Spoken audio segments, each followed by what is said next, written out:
Estamos em mais um sessão extra para vocês.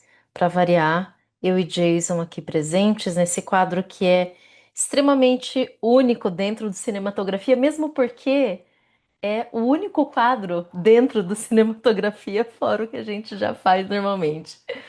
Então, hoje a gente preparou uma coisa bastante legal, um filme que a gente queria discutir há muito tempo. Então, se você está nos ouvindo pela primeira vez, bem-vindo. Esse é o Cinematografia Podcast e nós somos o Sessão Extra. Eu sou a Flávia Ariello. E eu sou um melancólico em crise de renite. Não pode, isso não pode. Existe Jason coisa mais Baroni. tenebrosa. Existe coisa mais tenebrosa do que o melancólico com alergia? Pois Ou é. será que todo melancólico é um grande alérgico ao mundo, Jason? O que que você acha? Eu sou alérgico à civilização moderna. Né? Eu acho que a gente vive um grande delírio agora, mais do que sempre foi, por isso que eu costumo olhar mais para o passado do que para o presente, né? De certa forma. Mas vamos que vamos. Cuidado para não se tornar um nostálgico completo, né? Já Tarkovsky mexeu comigo para sempre já. Já foi, já é um nostálgico. Gente, hoje nós vamos discutir Melancolia de Lars von Trier, que é um baita de um cineasta. E um baita de um cineasta polêmico que provavelmente muita gente não gosta, ou não entende, ou não quer gostar. São de fato assim poucas pessoas que falam: Nossa, Lars von Trier, que delícia, que ótimo. Mas eu e Jason estamos aqui para tentar incutir isso em você nesse dia. Então, se você está nos vendo agora, nos ouvindo, eu espero que você dê uma chance para os filmes do Lars von Trier e especificamente para esse daqui que a gente vai discutir hoje, que é o Melancolia.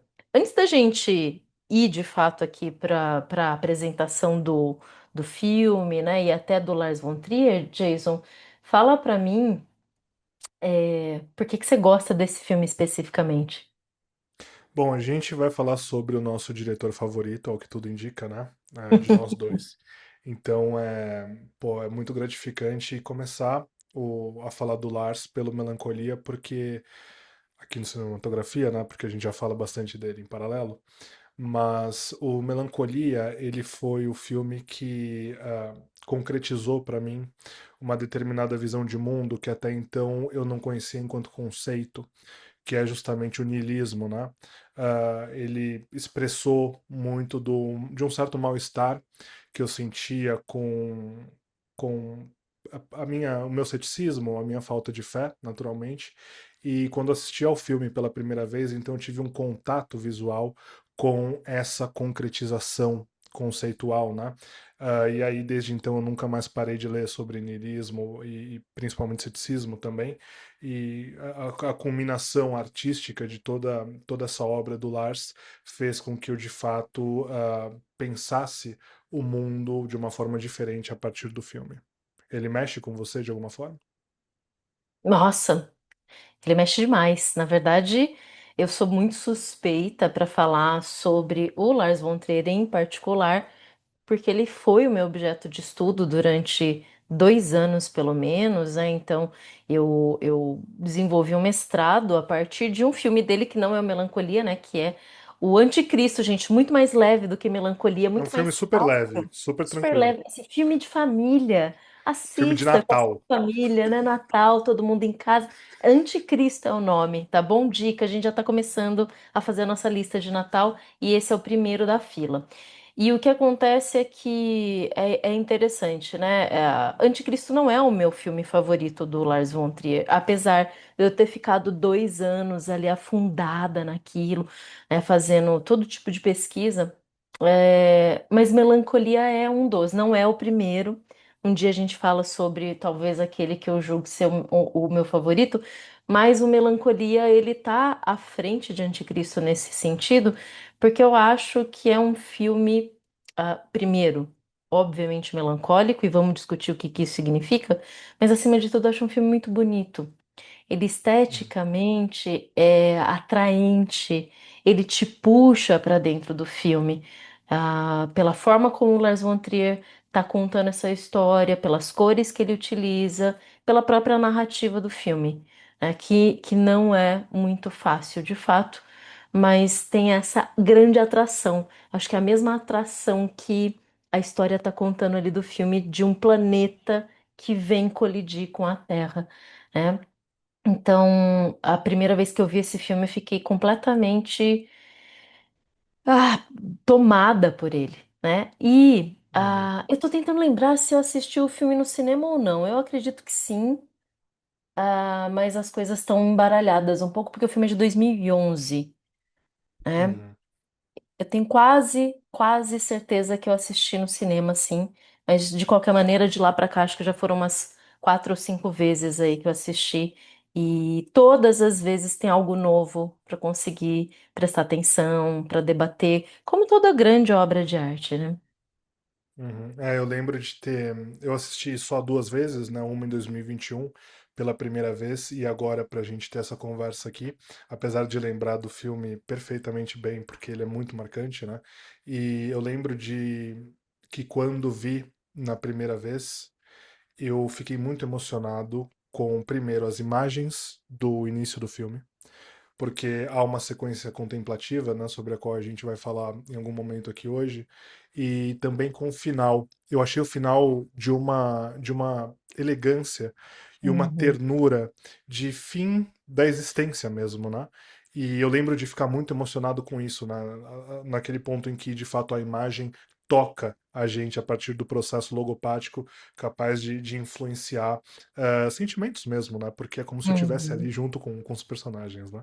Então, é um filme esteticamente muito bonito, emocionante, eloquente, apesar dele ser um pouco silencioso, né?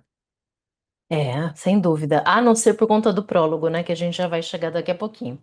Bom, antes da gente dar aqui a sinopse do filme e entrar nele de vez, eu queria falar um pouquinho sobre a vida do Lars von Trier, muito rápido mesmo, porque como esse é o primeiro de muitos filmes que a gente vai falar dele, eu acho legal olhar um pouco para a carreira. E é interessante porque o Lars, de fato, é um cineasta extremamente polêmico, porque ele se coloca nos lugares públicos, muitas vezes, que é difícil. Ele não gosta de dar explicação sobre os seus filmes, ele não gosta de dar entrevista, mas os filmes são muito bons e estão sempre participando de premiações, ganhando coisas. Então, frequentemente ele é chamado a dar essas entrevistas e normalmente ele mete o pé pelas mãos ali. Mas veja, a gente está falando de um cineasta de quase 70 anos. Ele faz 70 anos agora em abril ou maio, né? Acho que é 30 de abril, se eu não me engano. E isso quer dizer que a gente está lidando com uma pessoa que boa parte da vida ele começa a fazer filme, ele é estudante de cinema na Dinamarca, e isso o quê? Lá pelos 20 anos. Então a gente está falando de alguém que teve a vida toda tomada pelo cinema. Tem uma filmografia extensa, trabalhando para TV dinamarquesa. Foram muitos curtas-metragens antes dele começar a fazer seus longas, mas ele fica famoso ali no início de carreira quando ele lança o Dogma 95 junto com o Thomas Vinterberg. E é interessante porque a gente está falando de cinema escandinavo, então são cineastas dinamarqueses que estão imbuídos de toda aquela aura dinamarquesa, aquela aura escandinava, e com isso a gente já consegue ir determinando mais ou menos por onde vão os filmes dessas pessoas. E esse dogma, inclusive, que eles vão propor tem um nome muito interessante, né? Dogma. A conexão religiosa é bem evidente, né? Uhum, Claro que isso é uma tiração de sarro que eles fazem. Mas aí eles propõem regras para poder filmar, e são regras muito rígidas, que eles chamam de voto de castidade, o que pode, o que não pode, então só luz natural, só coisas reais, gente que não necessariamente é ator, é atriz. Então é tudo tão rígido, que os dois só conseguem fazer um filme cada um dentro desses votos de castidade e depois nunca mais, porque é quase impossível. É uma coisa meio neorrealista mesmo. E isso também demonstra muito uma certa um certo desprendimento de outras coisas que a gente tem no cinema, principalmente do cinema norte-americano, hollywoodiano. E mesmo dentro da Europa, eu acho que eles estão bem fora, por exemplo, sei lá, de cinema francês. É muito diferente, de fato. Bom, Uhum. e aí o que acontece, né? Então, esse Dogma 95 acontece no ano de 95, e depois disso ele faz lá Os Idiotas, que é esse filme dentro dos votos de castidade, e depois nunca mais. A partir daí, ele vai trabalhar com algumas trilogias. E eu adoro os títulos que ele dá para essas trilogias, né? Então, a primeira trilogia, Coração de Ouro, que são personagens femininas muito fortes ali, que Uhum. tem uma questão de doação muito grande. Depois, a trilogia dos Estados Unidos, que temos Dogville, Manderley e a terceira que não acontece. Detalhe, ele nunca foi para os Estados Unidos, né? E a terceira trilogia, que é onde se encontra o filme que a gente está falando aqui, é a trilogia da depressão, que é o momento que o Lars de fato está deprimido, e isso fica muito evidente nos filmes. Uhum. Então, aqui estamos falando de Anticristo, Melancolia e, por fim, Ninfomaníaca 1 e 2, a Uhum. trilogia que vira 4, né? É. Então, esse é um escopo muito importante aqui para a gente entender. Quer dizer, se você compara os diferentes momentos da vida do Lars von Trier, é interessante porque ele vai para muitos lugares. Gente, ele tem um musical. O filme Uhum. que ele faz com a Bjork, né, Dançando no Escuro, é um musical. E o que que é que um musical dinamarquês propõe? Você tem que assistir. É também uma experiência muito única, assim, né?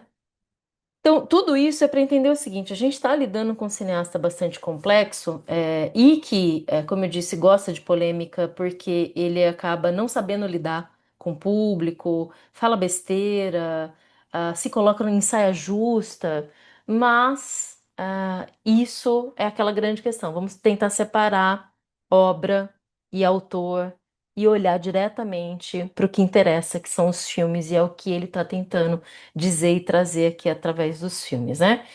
E assim, para finalizar a vida do Lars von Trier, ele tá hoje com Parkinson, não consegue mais manipular a câmera na mão, que ele gosta tanto. E exatamente por isso ele tá dando um outro jeito de filmar. Então ele tá filmando, ele falou que ia parar por um tempo, mas ele não parou e tá acabando um filme chamado After, que é um filme sobre a morte. Quem diria, né? Lars von Trier, aos 70 anos, com Parkinson, falando de morte. Se preparem, é a única coisa que eu posso dizer. Se Que nem o preparem. Tarkovsky com câncer filmando o sacrifício. Meu Deus, não é? Aliás, a quem o Lars von Trier ama. Lars von É. Trier ama Tarkovsky. Ele dedicou Anticristo a Tarkovsky. Essa frase é muito estranha, eu sei, Pois mas é, enfim, lindo é o que presente, é. né? Lindo presente, lindo presente. É isso então, né? Realmente ele é um personagem, assim. Pediu várias desculpas já de várias besteiras que ele falou por aí, mas ele tem algumas pessoas que adoram trabalhar com ele. Por exemplo, a Charlotte Gainsbourg está sempre presente, a própria Kirsten Dunst, que trabalha aqui no Melancolia, também alguém falou que gostaria de trabalhar novamente com ele, né? Uhum. Bom, é isso. Você quer acrescentar alguma coisa sobre o Lars? Aliás, Não, o Von Trier, Von, ele acrescenta no nome, não existia, né? É uma brincadeira ali. Então, o nome dele, na real, é Lars Trier, primo de Joaquim Trier. Aliás, vou me corrigir aqui, né? No valor sentimental, eu tinha dito que não tinha parentesco. Tem, gente, tem parentesco, é distante, mas ao que tudo indica, um não influencia muito ali na carreira do outro, né? Mas apesar do Joaquim Trier ser norueguês, eles são parentes de fato, né? que família, né? Que família Que talentosa. família. Já imaginou uma festa de família? Fim de ano, Pois assim, é, galera, né? com o Lars ali que deve ter o temperamento do Schopenhauer, né? Super agradável de ficar em conjunto com ele. Mas eu não, eu particularmente assim não tenho nada para acrescentar sobre a biografia dele, né? Foi um excelente resumo, penso. Espero que ele continue produzindo dentro do que é possível, porque como muitos diretores dinamarqueses, né? Eu entendo que o Lars ele ainda tem muito para falar no mundo de hoje. E como você citou ali inicialmente, ele não é de promover muitos filmes, né? O Melancolia mesmo, ele foi esnobado no Oscar e no Globo de Ouro do ano seguinte ao seu lançamento. Então, ele claramente não é mais um diretor que se enquadra na modernidade por conta das críticas ferozes que ele faz a respeito da existência, a respeito do sobrenatural, né? Ele mesmo não sendo uma pessoa religiosa, como todo bom diretor dinamarquês, ele incorpora a religiosidade ou então o sobrenatural de alguma forma nos filmes dele, né? E penso que aqui no Melancolia também. Então, ele para mim é um gênio entre milhões e milhões de pessoas que jamais chegarão ao pé dele. Uhum. Concordo, só posso concordar, Jason. Bom, vamos ao filme então. Melancolia, sinopse do filme. Como é que a gente conseguiria definir esse filme pro Twitter, Jason? E agora? Pro Twitter, bom, esse é um Pro filme de Twitter. extrema direita, né? Certo? Pelo amor de Deus. Começaria assim, mas não, tô brincando. Bom, de uma forma muito resumida, esse filme ele retrata a trajetória de uma mulher, que é a Justine, interpretada perfeitamente, ao meu ver, pela Kirsten Dunst, que é atingida por uma onda de melancolia a partir de um fenômeno lunar, não é lunar, né? Como eu posso dizer, cósmico, certo? Cósmico, De planetário. uma, de uma colisão do planeta Melancolia, fictício, claro, com o planeta Terra. Só que à medida que o planeta vai ser o planeta Melancolia se aproxima da Terra, ela é então atingida por uma onda de melancolia fortíssima e ela passa a transformar tanto a noite dela em família, que se passa durante a celebração do casamento dela, né, até os dias subsequentes em que resultam justamente no dia da colisão de fato, do planeta Melancolia com a Terra. Então a gente vê a transformação de uma personagem abatida pelo estado melancólico, pelo puro estado melancólico, e que praticamente ressurge de forma temperamental para mostrar para a família dela, principalmente para a irmã, que os dias da humanidade estão contados. Muito bom. Eu diria que esse é um filme sobre fim. São muitos fins ali que a gente percebe. E existe principalmente uma questão de mal-estar muito clara e evidente, porque a gente tem duas personagens principais ali, são duas irmãs, é a Justine e a Claire. A Justine está se casando, né? O filme começa ali no dia do casamento dela. E a Claire é casada com o John, que é quem tá pagando por tudo, quem tá pagando a festa, né? E aí a gente tem, poxa, seria uma história feliz. É quase um filme hollywoodiano, né? Começa com um Uhum, casamento, as pessoas festejando. Só que, gente, se passa na Dinamarca, né? Quer dizer, não se passa na Dinamarca, é de um cineasta dinamarquês. Isso é importante notar, né? Quase todos os filmes do Lars von Trier são em inglês, só os primeiros que são em dinamarquês, né? Então, isso é interessante porque ele vai trabalhar normalmente, inclusive, com, né, atores de Hollywood e tudo mais. E aí, esse não é, de fato, um filme hollywoodiano, porque logo no início a gente sabe que aquele casamento não vai dar certo. É um casamento que está fadado ao fim antes mesmo dele se concretizar. Então, a história de fins é o fim do mundo, como o prólogo vai mostrar, já o planeta Melancolia se chocando com a Terra, é o fim do amor. Não existe amor naquele casamento, não existe amor entre as irmãs, entre a família, é todo mundo completamente à parte do outro, as pessoas não se relacionam, né? E, portanto, é o fim de absolutamente todo sentimento, toda conexão. Então, se você estiver depressivo, eu indicaria assistir, de fato, Melancolia, porque há muitas reflexões ali que podem te levar para caminhos talvez interessantes, né, para se pensar esses processos. Bom. Uma coisa interessante perceber, em quase todos os filmes do Lars von Trier, ele trabalha com divisões de capítulos, né, nos filmes. E esse não é diferente. A gente tem prólogo, capítulo um que é a Justine, capítulo 2 que é a Claire, irmã dela, e acabou. Então, acho que seria interessante a gente analisar aqui cada uma dessas partes. E eu só queria. Ah, uma coisinha antes, né? O título é perfeito.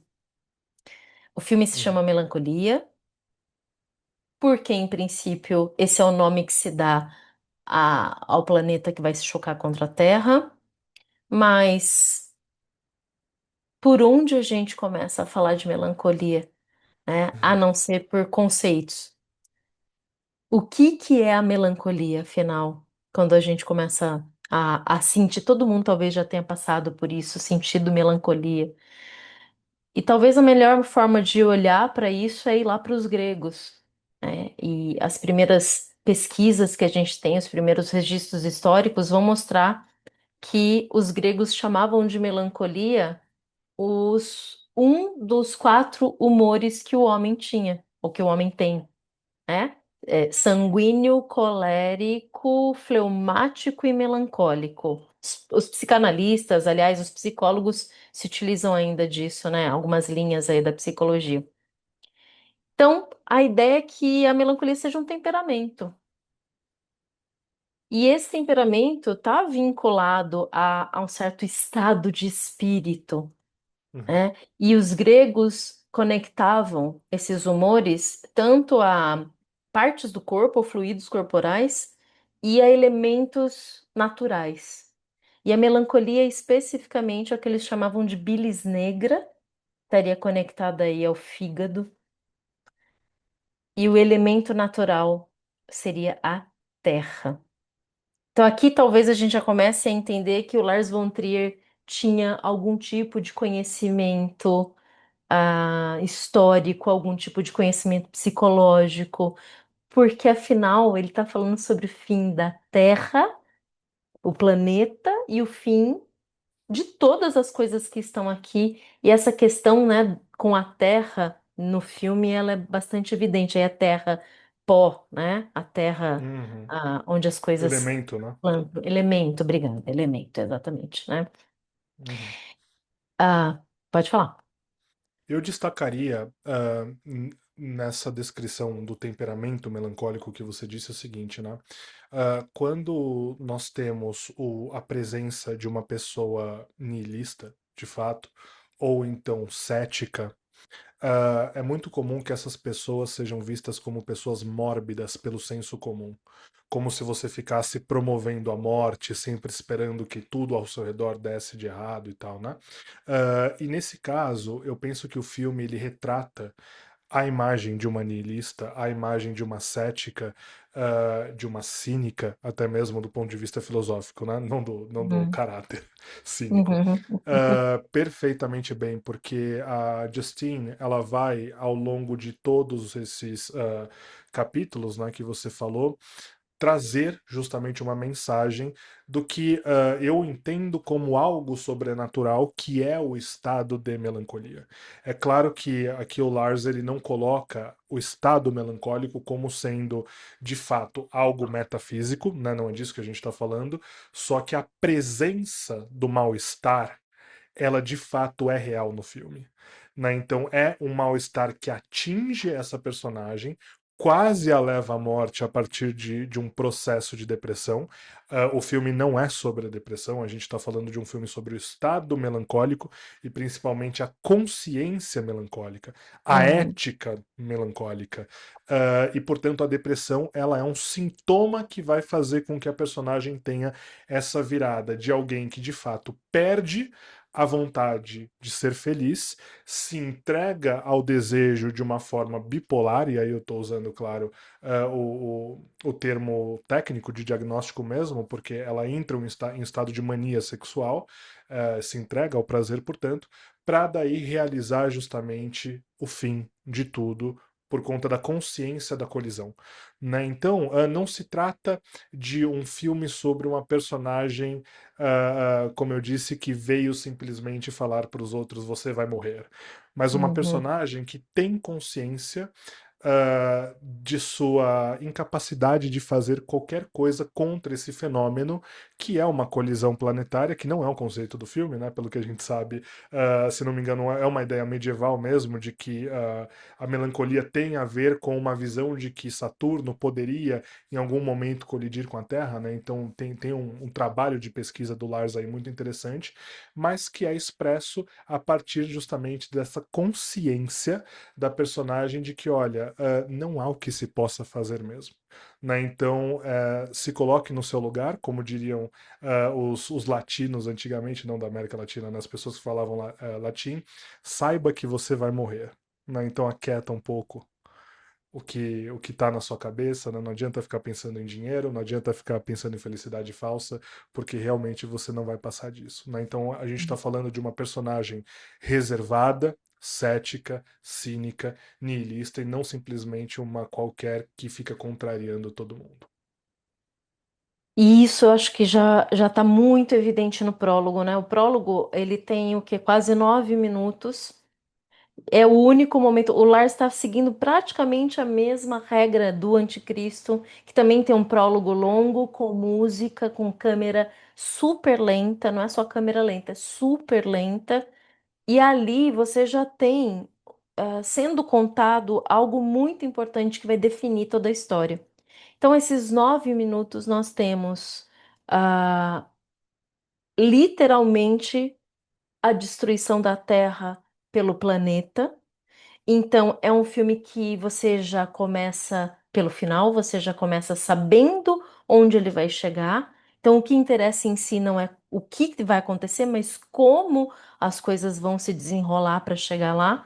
Mas, principalmente, como tudo é muito câmera lenta, é interessante como o Lars von Trier vai construindo essa cinematografia extremamente bonita, né? Com aquelas cores, são cores muito vivas em princípio, mas elas vão se tornando amareladas. E a figura da Justine, né, interpretada pela Kirsten Dunst, que aparece transmutada a partir de obras de arte famosas ali, principalmente a Ofélia, que é uma obra de Uhum. arte dos pré-rafaelitas, né, do Millet.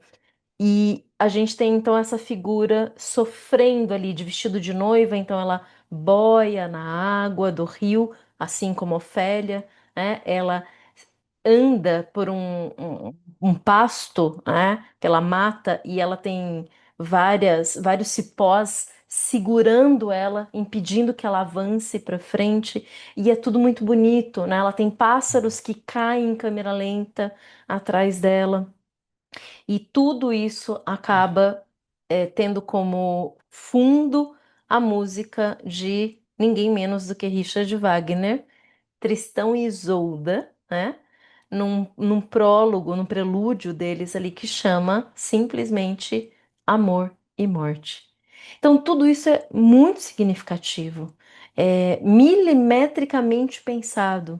Como é que você vai conectar uma história de destruição de mundo, uma história sobre a melancolia, uma relação sobre amor e morte, e com essa música específica e com esse tipo de câmera que ele usa ali, super lenta, para contar pra gente o que vai acontecer. E tudo isso contrasta com o restante do filme, onde nada, né, não é a mesma cinematografia, são formas diferentes de filmagens e de narrar o que está acontecendo ali. O prólogo pega muito a gente, né, Jason?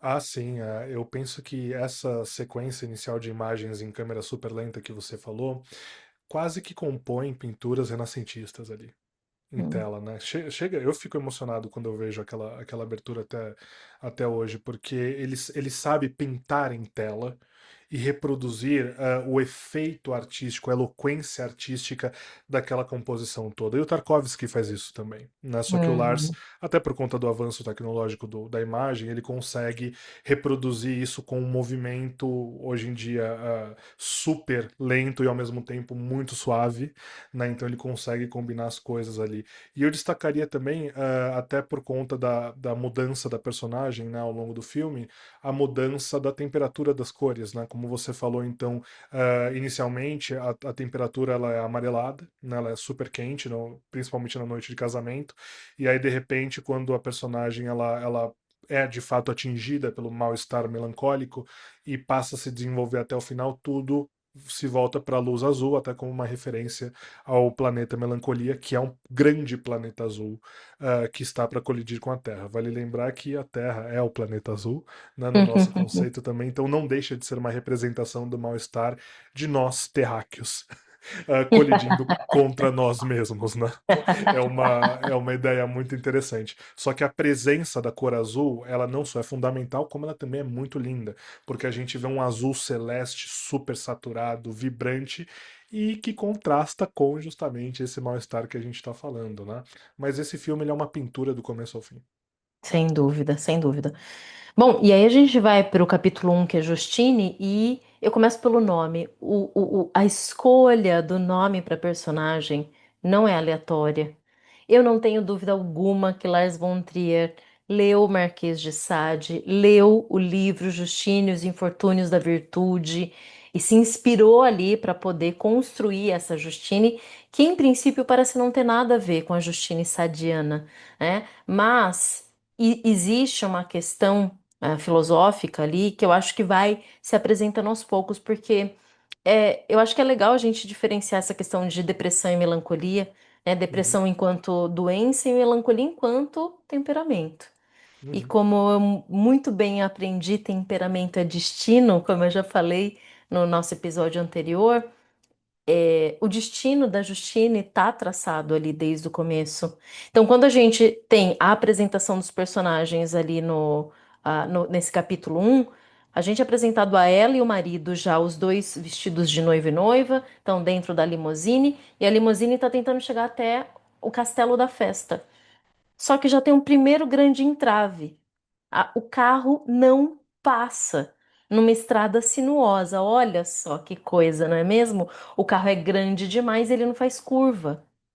Isso é muito interessante, porque assim, ah, eles tentam, o motorista tenta, depois o noivo vai lá e tenta, ela mesma vai lá e tenta, bate o carro, enfim, é uma desgraça. Eles estão felizes em princípio, mas assim que eles chegam na festa e ela desce do carro e olha para o céu e fala: Que estrela é aquela? A partir daquele momento parece que a coisa vai desandar mesmo, né? E é uma festa num lugar maravilhoso, é um castelo com um campo de golfe, é uma zona rural e teoricamente é o sonho de qualquer pessoa, mas uhum, não era o sonho da Justine, né? É aquele não vai ser. Eu acho que esse é um dos filmes em que há cenas de casamento as mais destrutivas que eu já vi na história do cinema, quase bate ali com Relatos Selvagens. Você assistiu Relatos Selvagens? não, ainda não. É assim, você vai adorar, Jason, é sua cara. E o último, são várias Argentina, histórias. né? Da Argentina. E o último episódio contado ali na história é de um casamento quase tão tenebroso quanto esse, então eles estão ali pau a pau, né? Bom, e a partir daí, gente, tudo se arrasta. A Justine, ela não consegue participar do próprio casamento. O casamento cheio de convenções, schedule, né? Você tem ali um cronograma, tem que fazer isso, tem que fazer aquilo, então é foto, é bolo, é brinde, né? E ela, entre uma coisa e outra, ela desaba, literalmente. E a gente não consegue entender muito bem o que está acontecendo de início, né? Não fica muito evidente. Uhum, Mas as pessoas ali, parece que ninguém tem afinidade com ninguém, né? Tudo é difícil, é custoso, né? Que está acontecendo ali. uhum. Esse mal-estar acerca do contexto do casamento, ele parece retratar aquele tipo de mal-estar que todo mundo no casamento sabe que está acontecendo e ninguém nunca fala para não estragar a festa, né? E aí vem o Lars e expõe isso de uma forma super explícita. Eu acho isso muito interessante. Então, todos os personagens envolvidos ali na família, tanto da noiva como do noivo, parecem não gostar do seu próprio semelhante ou um do outro, né? Que eu acho Uhum. interessantíssimo. E a gente tem aqui também a presença do Udo Kier, né? que Maravilhoso, é Udo Kier. recentemente falecido, inclusive, que eu sei que você Grande ama. perda. E Amo. ele tem um personagem maravilhoso que não tem nem nome, né? Ele é o organizador do casamento. É o que a gente Que chama de cerimonialista, né? é o Hoje. cerimonialista, Cerimonialista. exatamente, Uhum. mestre de cerimônias, né? Não funkeiro É. nesse sentido, mas de quem organizou ali. É um MC. Ah, É. e o casamento, na verdade, é dele, né? Porque Uhum. ele organizou aquela festa toda, ele estava super feliz até o momento em que ele vê que todo mundo começa a destruir aquele casamento que ele foi contratado para fazer, né? Então é interessante, porque você tem, por exemplo, a mãe das duas irmãs, né? Que é interpretada pela Charlotte Rampling. Ela faz a Gabby é a irmã da Justine e da Claire. A E mãe. ela É. desculpa, a mãe, perdão. A Uhum. Claire é a mãe das duas e ela despreza o marido, que é o pai das meninas, né? Você vê que Mas, mas é, é ex-marido, né? Pelo que eu é entendo ali. ex-marido, né? Nesse sentido Ex-marido. É. do ex-marido, porque realmente ele é aquele tipo de idoso que acha que tem 15 anos de idade ainda, já meio caduco da cabeça, né? E que fica dando em cima de mulheres mais novas e tal. E é justamente a personagem da Gabby que, primeiro, eu entendo que ela demonstra uma certa hereditariedade na melancolia dela, né? Como se a Justine Uhum. te trouxesse muito do temperamento dela, melancólico, cético, cínico também. Mas ela realmente é indiferente para tudo e todos que estão ali. Inclusive por ela a filha nem casaria, por exemplo, né? Uhum. Isso mostra ali os rompimentos familiares, né? Enfim, uma mulher de seu tempo também, hoje já idosa e que tem que conviver com as péssimas escolhas que fez e tal. Então, do outro lado, você tem o pai do noivo, que é o Stellan Skarsgård, né? O filho é o próprio filho dele mesmo, Alexander Skarsgård, o noivo que é deixado justamente na noite do casamento. E você vê Uhum. que o pai, ele é o empregador da Justine, o pai do noivo, né, o sogro, emprega a nora e ele vem a demitir a nora, inclusive, naquela noite, logo depois de promovê-la. Então, assim, é de fato uma tragédia grega. Né? Ninguém gosta de ninguém ali, todo mundo que está naquele casamento está forçado, o que mostra que realmente, absolutamente nada daquela humanidade retratada no filme fica de pé mesmo, entre relações, entre amor, como você falou no início da conversa, né? Porque não há Uhum. esperança nenhuma. Nenhuma. Até porque todos vão morrendo.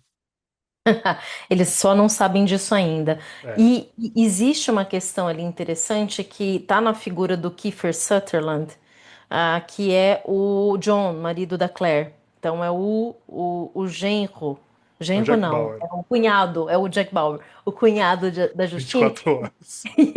E é ele que tá pagando tudo, ele tá bancando. Então ele é o ricaço ali. A gente não sabe de onde vem o dinheiro, o que que é. A grande questão é que quando ela chega atrasada no próprio casamento, ele olha pra ela e fala: Olha, você tá desculpada desde que você seja feliz. Só que esse seja feliz não é falado com amor, com carinho, com acolhimento. É uma Hum. exigência de felicidade, do tipo, olha, eu tô pagando tudo isso pra você, Seja e o feliz agora. mínimo que você tem que ser, obrigatoriamente, é feliz com isso aqui. E ela não consegue sorrir, né? Ela não consegue, em nenhum momento, demonstrar felicidade com tudo que tá acontecendo. O coitado do noivo, né, fica ali absolutamente perdido com tudo aquilo. É um bobo, né? Um bocó ali.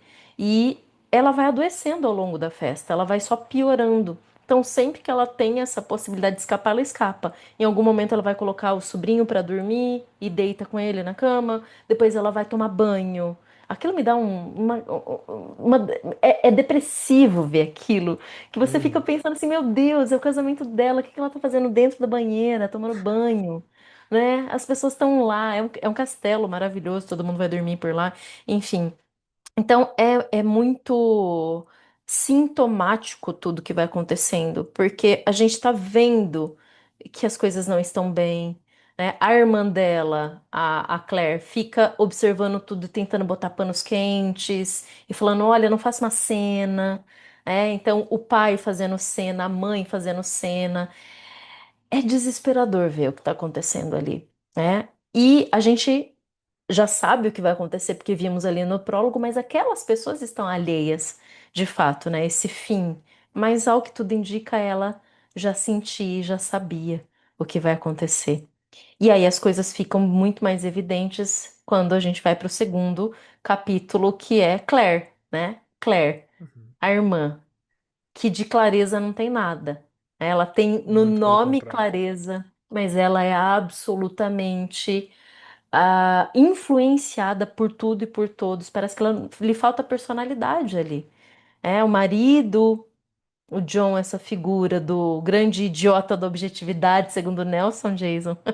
Uhum. É, Pois é. porque ele é o cara da ciência, mas não é porque de fato ele tem um conhecimento, mas porque ele quer acreditar que as coisas têm sentido, que tudo é possível ser calculado, ser medido, né, Controlado, né? controlado, que é possível domar a natureza. Então ele se apresenta como essa pessoa que consegue pagar por tudo e ele tem todas as coisas sob controle. E quando começa a aparecer a história da chegada do planeta Melancolia, ele tenta acalmar a esposa Claire, falando: Olha, vai ser lindo, vai ser algo belo cientificamente. A gente vai ver esse planeta fazer um bypass, né? Um sobrevoo. E ele vai embora. E vai Flyby. tudo bem, um flyby. Verdade, eu falei bypass, né? Flyby. Exatamente. Então, a figura dele ele é muito importante para escancarar o grande idiota que o Lars von Trier coloca em todos os filmes. E normalmente são homens. Isso é muito Uhum. importante. Normalmente são os homens que são os idiotas no filme do Lars von Trier. Eles acham que eles sabem, eles acham que eles entendem, eles acham que eles controlam, mas na verdade eles são os primeiros a morrer. Sempre, Uhum. né? São os primeiros a morrer. E bom, o que a gente tem para falar sobre a Claire? É, a Claire, ela começa o filme num estado de razão, né? Como você disse, parece que ela é o único ponto de equilíbrio dessa família insana. Inclusive, as grandes falas do John ao longo do filme são unbelievable, né? Quando logo ele, que é justamente o crente na ciência, fica falando é inacreditável o que eu tô vendo, quando ele se depara com esses horrores da família, né? Então, realmente Uhum, parece que a Claire é a personagem que une a família e tenta deixar tudo junto como se fosse uma peça de quebra-cabeça de uma forma inútil, como a gente sabe, porque a família é realmente muito esquisita, né?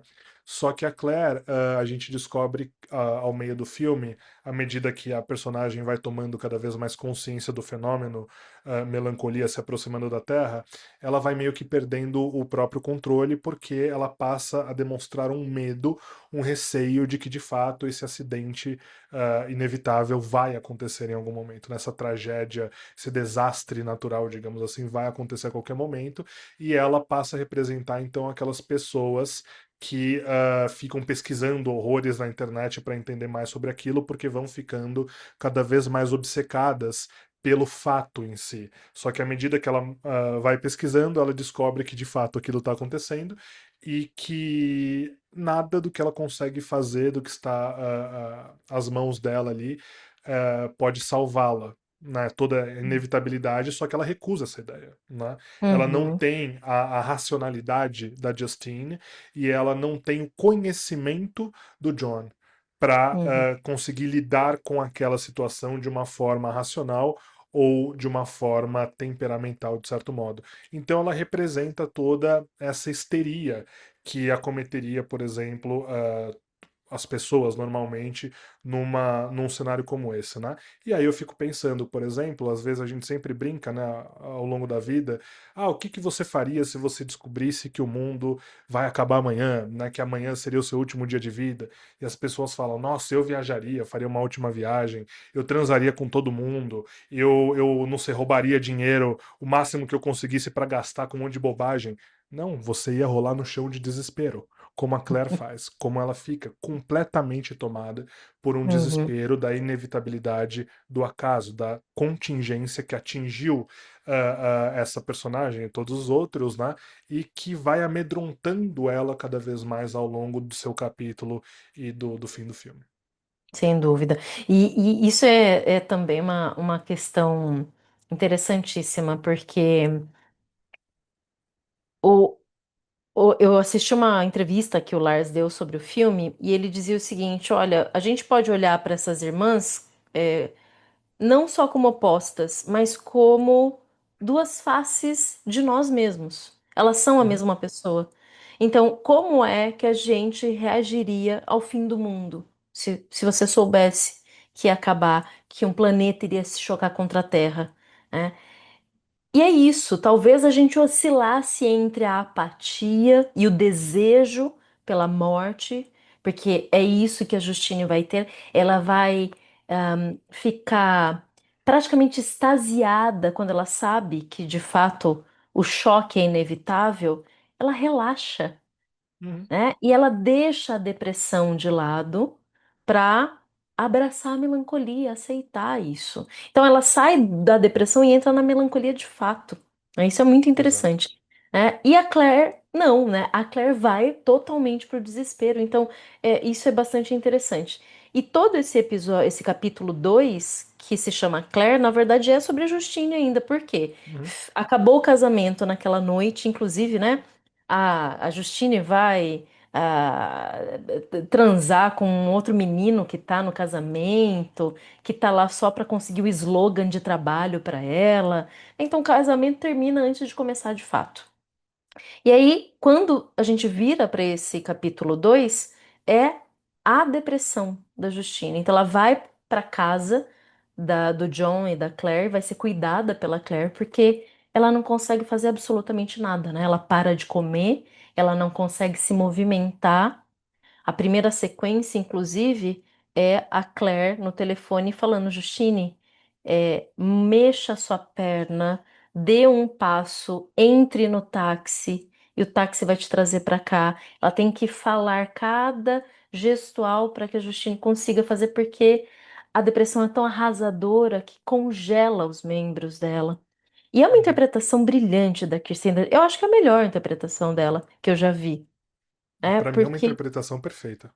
Perfeita. perfeita. Você olha para o rosto dela e você sabe que ela está depressiva. O rosto dela cai, congela. Ela mal consegue abrir os olhos. Uhum, Você percebe o cabelo dela, né? Tá sujo, emplastrado. E uhum, inclusive tem uma cena muito bonita, né? Que é a cena do banho, que uhum. a Claire vai tentar dar banho nela e não é possível. Ela não consegue entrar na banheira. Ela desaba ali. É. Então você vê as melhores das intenções ali da Claire, mas ela também ainda não tá entendendo muito bem o que tá acontecendo. E, de fato, a Justine só começa a melhorar quando ela, ninguém conta pra ela, mas ela sabe que o planeta passou por ali, mas ele vai voltar na chamada Dança da Morte, né, que o filme propõe ali. Ele passa pela Terra, parece que vai embora, engana todo mundo, mas ele retorna para finalmente colidir. E aí ela tá em paz, ela consegue voltar a comer, né, voltar a Uhum. andar, enfim. Essa É. transição do estado dela de ah, definhamento para aceitação da condição dela, que na verdade é a condição humana, da morte, ele é Uhum. marcado nessa sequência toda maravilhosa que começa ali a partir do momento que ela recebe o telefonema e tal, depois tem o banho. Tem dois momentos muito interessantes. O primeiro é o momento que, depois que ela chega e toma esse banho na casa da Claire, eles vão para mesa de jantar, porque a Claire faz almôndegas para ela, alguma coisa assim. É bolo E de ela carne, meatloaf. bolo de carne, Uhum. exatamente. E aí ela prova um pouco a duras custas, né? Ela prova o bolo de carne e aí ela só consegue sentir sabor de cinzas na boca dela. Niilismo puro. Niilismo puro, né? Porque ela vai mastigando aquilo e só consegue sentir cinzas e, portanto, perecimento a todo momento, né?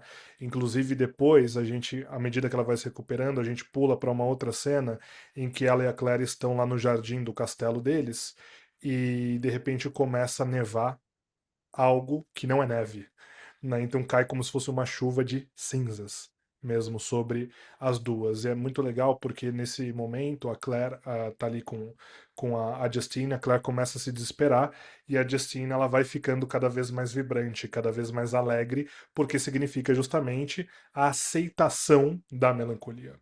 do Uhum, estado de melancolia que ela foi atingida. Então ela olha para cima com aquela luz solar batendo no rosto dela e se delicia com aquela chuva de cinzas caindo sobre ela, que eu acho não só interessantíssimo, porque você sabe que é cinzas, mas porque você tem essa contradição da luz uhum, amarela e da aceitação alegre dela dessa tragédia, né? Agora, um grande marcador dessa virada para mim, dessa composição de cenas, é justamente a entrega dela ao prazer da pulsão de morte, como você falou, que primeiro ela se entrega ao sexo com qualquer ali na noite de casamento dela, isso depois vira um uhum. fato que vai culminar na demissão dela e no fim do casamento também, e o momento em que ela, já estando recuperada, na casa da Claire, começa a comer um monte de chocolate. E aí é muito engraçado a figura do chocolate aqui, né, do objeto, porque eu não, nesse mesmo momento eu sempre penso no Álvaro de Campos, né, nosso querido Fernando Pessoa, companheiro de língua portuguesa, que no poema Tabacaria, que provavelmente é o poema mais niilista já escrito na língua portuguesa, ele diz o seguinte: come chocolates, pequena, come chocolates. Olha que não há mais metafísica no mundo senão chocolates. Ou seja, o que que é o chocolate que ele está olhando de uma menina ali perto dele comer? É o prazer. É Uhum. justamente o prazer. Então, o prazer é a única verdade que tem no mundo.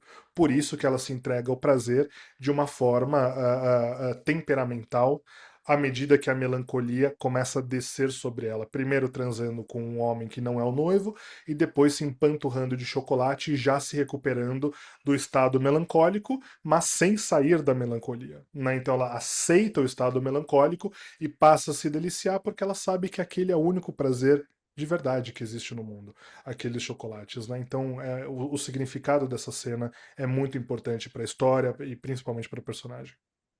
E tem uma fala dela ali quase no final, Jason, que eu acho que é muito significativa, ela é quase mística, é sobrenatural. E quando a Claire tá toda desesperada, fazendo um monte de pesquisa na internet, o que que vai acontecer, se melancolia vai bater, não vai bater, o que que vai acontecer, e a Justine tá serena, a Claire olha pra ela e fala: Como é que você consegue estar serena assim? Ela fala: Porque a Terra é má, a gente não merece sobreviver e ninguém vai sentir a nossa falta. Uhum, E aí a Claire fica com aquela cara embasbacada e ela pergunta: Como é que você sabe disso? E a Justine responde: Eu simplesmente sei das coisas. Essa é uma resposta realmente muito niilista e mística no sentido que, para provar para a irmã que ela tá certa, ela vira e diz o seguinte: Lembra no meu casamento que tinha lá um pote que todo mundo colocava um feijãozinho e aí no final quem acertasse a quantidade ganhava um prêmio? E aí ela uhum, diz, né, o valor exato. Ela falava: Tinha lá 700 e lá, sei lá quantos que era, né? Tinha exatamente isso daqui de feijão. E de fato tinha, porque a gente, né, soube lá no começo do filme quanto que era. Então, isso é uma relação, e a gente poderia fazer toda uma análise mística em torno disso, que seria muito interessante, mas ao mesmo tempo também a resposta é tanto faz. A uhum, grande questão é que tudo vai acabar, você querendo ou não, você desejando ou não, você sabendo ou não, é isso. E não há outra saída a não ser a aceitação. É, uhum. obviamente que a Claire não consegue aceitar isso, porque ela ainda está presa no mundo moderno, científico, que carece de respostas, que demanda respostas o tempo inteiro, né? Tanto é que a Claire, em dado momento, compra pílulas que a gente sabe que está ali no caso de bater o desespero, né? E o que acontece no final? O grande conhecedor da razão e da ciência, que é o marido, quando percebe que os cálculos dos cientistas estavam errados e que o planeta está se aproximando de fato e não vai embora, ele toma as pílulas. Ele é o primeiro a sair correndo, a Uhum, abandonar o barco, a não falar nada para ninguém e é encontrado morto junto aos cavalos. É um grande covarde, uhum. né? E o que que ela faz? Ela esconde ele ali, né? E vai tentar resolver as coisas por ela mesma, a Claire. E não tem o que resolver, não tem É, saída. eu sou completamente apaixonado por essa frase que você falou. A citação exata dela seria: a terra é má e ela não merece o nosso luto. Ou Hum, seja, você tem uma avaliação moral em cima do desastre que é compartilhado, que é conhecido, que é sabido que vai acontecer, e, portanto, ela ignora completamente a Terra enquanto civilização, enquanto humanidade, né? Porque a vida que é o inferno mesmo. E aí ela diz que a vida só existe na Terra. Nós estamos sozinhos, né? Ou seja, não adianta a Claire tentar qualquer tipo de saída para a inevitabilidade da contingência, porque esse é o significado da contingência. É uma sequência aleatória de fatos que culminam em algo que simplesmente se impõe na sua vida, independentemente da sua vontade, da sua crença, do seu desejo, né? Das suas possibilidades de vida, como é o caso do John aqui. Não adianta ser rico, ele vai ser o primeiro a se matar. E aí eu estava olhando justamente essa frase, porque eu vi na legenda que o Terra, ele estava escrito primeiro em minúsculo, quando ela fala que a Terra é má, e depois, quando ela fala que não há, só existe vida na Terra, Terra está escrito com T maiúsculo. E aí eu fui procurar no roteiro original, porque podia ser algo só da legenda americana, né? E realmente no roteiro original você tem essa diferença de capitalização do T. Então, quando ela fala que a Terra é má, ela está falando do elemento Terra, não só ou não unicamente do planeta Terra, mas a Terra é má, né? Ou seja, ela está falando ali da natureza, não só hum, do planeta Terra, como ela vai falar uhum, depois em segundo lugar. Então, quando ela fala que a Terra, enquanto elemento, portanto a natureza, é má, o que que ela está querendo dizer? Que é aquela questão da natureza ser uma besta fera mesmo, que vai simplesmente engolir a gente a qualquer momento. Então, uhum, um desastre solar nesse sentido, um desastre espacial, um desastre interplanetário, ele é tão natural como a chuva. Ele é tão natural como a luz do sol. Portanto, não adianta você ficar abraçando árvore, como também não adianta você ficar crendo num outro extremo que a ciência vai salvar você, como você tem falado a respeito do John, né? Ou seja, uhum. nós estamos sozinhos, portanto, isso vai acontecer, você não vai recorrer a ninguém, simplesmente aceite e se entupa de chocolate mesmo. E isso tem muito a ver com a ideia de falhabilidade, de não conhecimento, do desconhecido. Parece estranho falar isso, mas por quê? Tem um detalhe muito delicioso assim nesse filme, que quando lá no começo o John vira para Justine quando ela chega no casamento, fala assim: Justine, quantos buracos de golfe existe nesse campo? Isso é para demonstrar poder. Olha, você está num Uhum. campo, num castelo que tem um campo de golfe gigante e ela diz 18. Ele fala exatamente, né? É um campo de golfe de 18 buracos. Eu não faço ideia do que isso significa, porque eu não faço ideia Eu também de como não. se joga golfe, não faz parte da minha realidade. Mas me pareceu algo muito importante ter 18 buracos. E o que acontece lá no final, quando o desespero bate e a Claire pega o carrinho de golfe, sai com ele, pega o filho e tenta tirar de lá como se houvesse escapatória, ela passa pelo buraco 19. Ou seja, esse é um ponto nevrálgico que o Lars von Trier está dizendo para gente. Olha aqui como o ser humano é idiota. Olha como o ser humano é falho e ele não entende nada de nada, porque na verdade, quando se tem a plena certeza e convicção das coisas, algo vai te surpreender para além. Porque existem coisas que não são quantificáveis. Essa é a vida. Tá aqui o buraco 19 que ninguém sabia da existência. E isso leva a gente para o fim do filme, que é depois que o John, né, toma as pílulas, sobra as duas irmãs e o filho da Claire, né, que a gente nem mencionou aqui, mas é um queridinho ali, né, um menino fofo, chama a Justine de tia Inocente, super né? inocente, né, tia super poderosa, busca proteção e tal.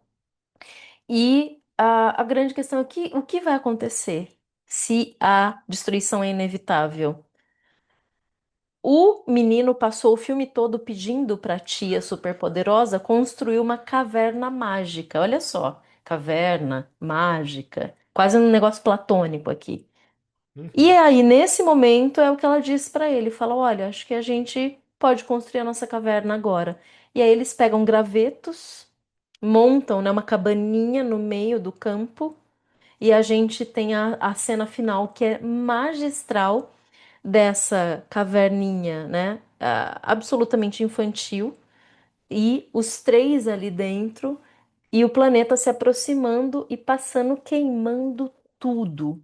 A última cena a gente vê a Claire tentando correr, né? E a Justine aceitando tranquilamente ali o fim que lhe é devido. É uma cena muito bonita. E o filme termina aí. Uhum. A No destruição vem. desastre. No Desastre. desastre focado ali, né, em contrapartida com o início do filme que mostra justamente a colisão à distância. E é que é engraçado, né? O Lars ele entrega a colisão logo no início do filme porque não importa. Uhum, Então toma uhum, aqui, esse é o desastre, você nem se dá conta do que você está vendo, se você não conhece ou não assistiu esse episódio.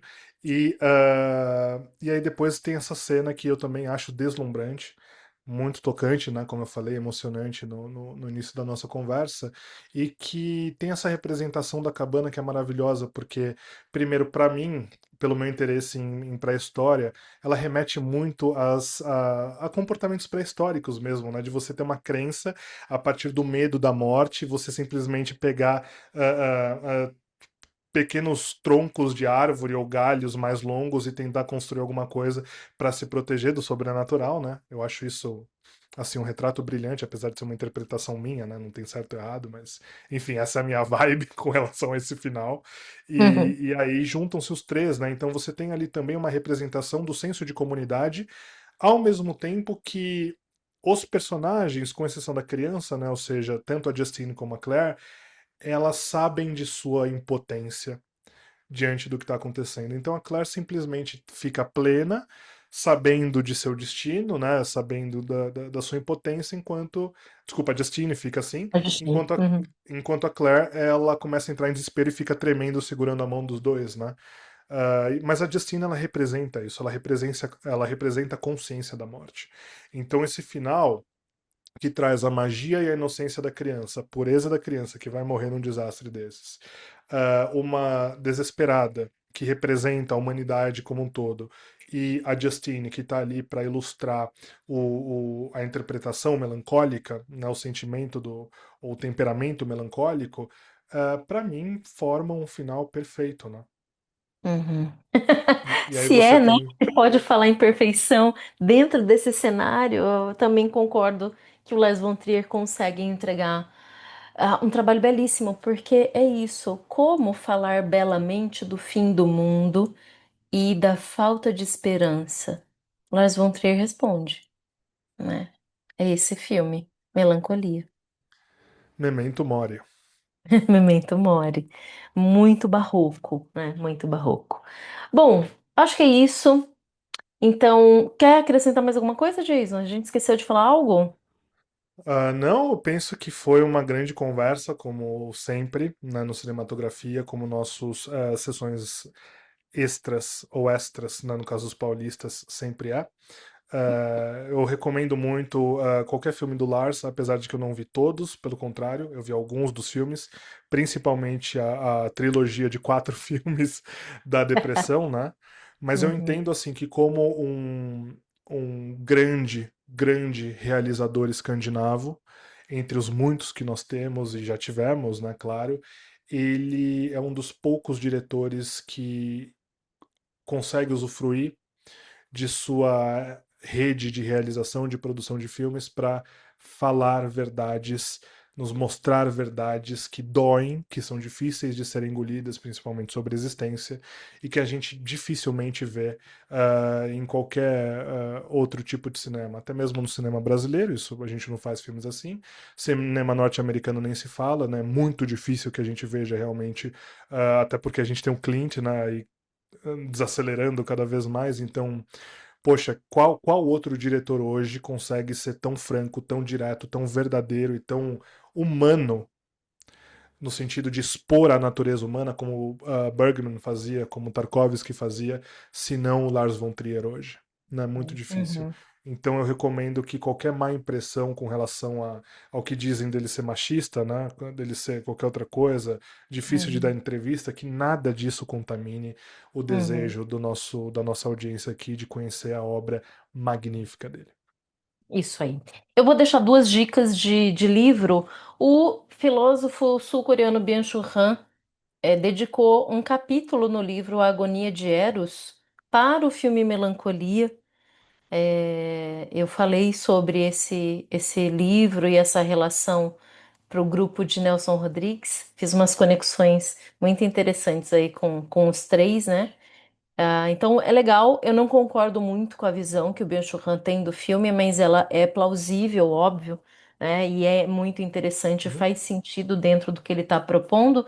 E, obviamente, quem tiver interesse pode depois procurar a minha dissertação de mestrado, que foi publicada nesse livro aqui, que é o Considerações sobre o Mal, que eu falo sobre anticristo. E um dia a gente vai falar sobre anticristo aqui, mas eu falo rapidamente ali também sobre a vida do Lars von Trier, enfim. Então, interessados, procurem. Beleza? Considerations on Evil, se você vai procurar em inglês. Considerations a Vivo. Eu achei isso maravilhoso. Já falei, precisamos. Eu quero traduzir só o título, né? Já tá lindo. Gente, é isso. Obrigada e até o próximo Sessão Extra. Tchau.